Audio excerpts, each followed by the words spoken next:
Because if you can control the club face, you can hit better shots. Now, in this video, I'm going to teach you how your club face is influenced by your grip, how you release it, and give you the secret to what you need to do to ultimately hit it really, really good and play better. Now, I'm also going to give you a free gift at the end, if you want, to show you how to ultimately control the club face. So let's get started. You can make a very strong argument that the player on the PGA Tour that controls the club face the most is playing the best, right? And regardless of pressure and that situation of what's happening in a tournament, the person who can control the face is winning the tournament. So the first thing that we need to do before teaching about the club face and then how to release a golf club into the ball, we need to establish what does a good club face look like, right? Like what is the standard of beauty so that when you're working on your golf swing, you actually know what a good face looks like. So I'm going to take you through some models and you're going to see some similarities with all of these players. So if you look at Justin Rose, and you take him up to the top, what you're going to notice in this video is that his left arm and the club face match one another, right?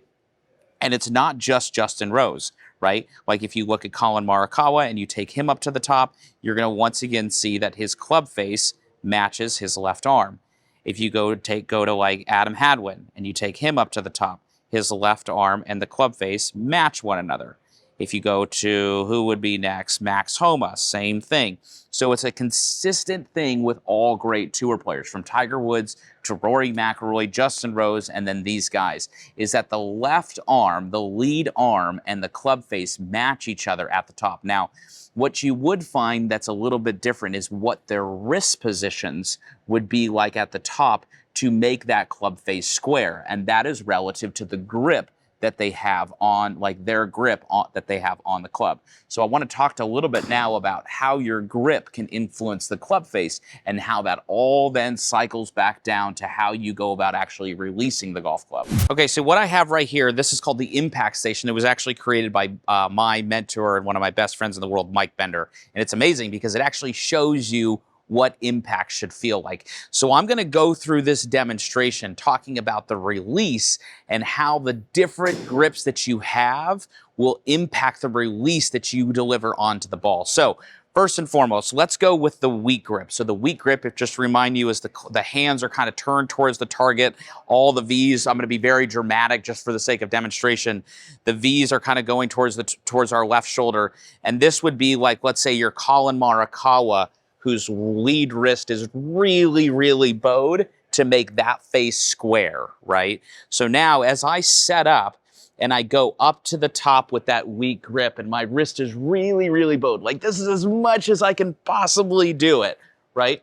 To come down and deliver the club into impact, you're gonna see how much my left wrist, like if you were to draw an arrow out of my watch, how much my left wrist is having to bow under to make that club face square, right? So that would be how you square it, which for most players at the golf room, right? Like we'll have 30,000 unique visits a year.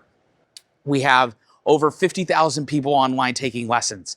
And by and large, most players, and most of you watching this, will have weak grips. So what happens, listen very, very closely because this is really important. You have weak grips and you take it up to the top, and when you come down, you don't bow your wrist down like you're trying to come down and like present a golf ball. What you actually do is you take it up to the top. Maybe it's open right up the top because you don't bow your wrist, but then as you come down to square the face, you actually throw it, which adds loft, and it makes the face square, right? You could see like the leading edge of this is square, but it adds loft, makes you lose compression, and then subconsciously what will happen is because the club face is open, you will subconsciously swing over the top. It is ridiculous how much the brain understands where the club face is at in the swing and how that will impact the plane. So if a player is open face with a weak grip, they will come over the top to make that ball kind of cut and come back to the flag. Vice versa, if it's closed, they will swing from the inside and kind of hook it. So your grip and the club face have a monumental impact. So while you might be sitting here being like, man, I'm flipping it at the bottom, right? That could very well be just how your release habit is to try to make this club face square. Just like if I was hitting a flop shot and I was sitting here and it was really, really open, right? And I'm trying to hit a flop shot where the face is open, I would set up and then I would release the club back to make it square. That's how you would want to release it in like a bunker shot, right? The problem is this isn't a bunker shot. This is a 7-iron. So we're trying to compress golf balls, not flopperooskies them like onto the green from 160 yards. So when we have a weak grip, you've got to really, really, really turn down your wrist for you to do that. Now, if you had a really strong grip, meaning your grip is really over here to the right and your V's are pointing outside your right shoulder, your right hand is right side, outside my right shoulder. As I set up, I take it back up to the top, right? You can see once again, when I do that, my left wrist is going to be kind of cupped, but the face is still square. So now as I take it up to the top and I come down, I can release it and you can see how the face is already square when it hits the impact station. And now my watch is looking up. It's no longer looking to the left, because if I were to have a strong grip and turn my wrist down, now the face is shut, right? And that wouldn't be good, because now those balls are going to be diving to the left. You're going to hit it terrible. So when you have a strong grip, that's where you'll be feeling like you're releasing it more this way with the wrist, with your watch like looking up. Whereas if it's really weak, it'll feel like you're having to turn your watch and almost point it down to the ground. But then what about just the perfect grip, right? Well, the perfect grip, why did I remind you, it goes to where your V's are to your right shoulder and your V is to your right shoulder, maybe slightly inside. Now, this is like the blending of the two. It's not just like holding, like having to turn down a ton, but it's also not just like releasing it sideways like this with your watch up. You're going to have to twist your wrist, but just a little bit. So when we take our good grip with that V to the right, I go up to the top, I come down, and then I release it down into the impact station. And now you can see if this was, let's say, to my vantage point, that was 9 o'clock, 12 o'clock. Now it kind of feels like my watch is looking over here at like 10:30, which is kind of the in-between stage between that. But just understand, this is why golf is golf. So the unfortunate part is with a club face is built by its design to hang open. So if I was sitting here and I took it up to the top, you can see that club face is open. So every swing, even the ones with kind of strong grips, there's an element of timing, and timing meaning rotation of the club face coming down. And the more open the club face is at the top, the more you've got to twist the grip coming down. But pretty much every swing on tour has some element of twisting, right? Unless the player's grip is really, really strong, then there is no twisting. And the truth is that the twisting is an element of athleticism and timing. And I'm sorry, but like there's not a secret formula for that. It's kind of, the analogy I would use would be like if I was throwing pitches and I was a pitcher, I would be throwing pitches and I am learning how to snap my wrist to paint the corners. And if I can snap it the right amount with the right timing, then I am going to paint corners. It's when I don't have timing of the wrist where I like hang a curve and the guy hits a homer, or I'm throwing too big a curve and I'm throwing balls. But the player who can throw the curves and time the snap of the wrist, that's the guy who is the closer. He's making all the money in the major leagues, and pressure doesn't affect his timing of his snap. And that ultimately is what happens with players that are really good, is that tour players are really, really good at the timing of the snap of their wrist. But how much it snaps is determined by where their club face is actually at in the swing.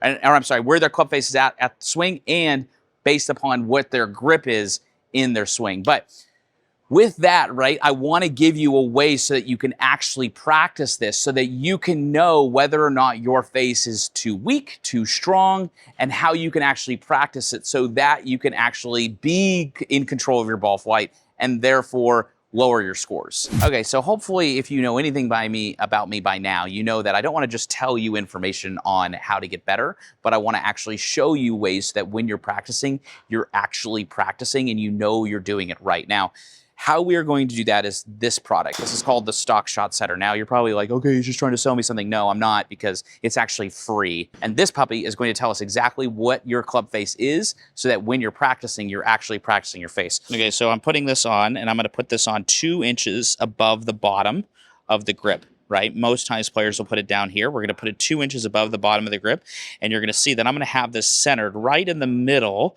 of the grip. So what I'm trying to do ultimately is take the leading edge of the Stock Shot Setter and match it to the leading edge of the iron, because that will ensure that the face is square and give me the feedback to tell me whether or not I'm doing it correctly. Now, when I do this, it's going to tell me whether or not my club face is square at the top and through the swing.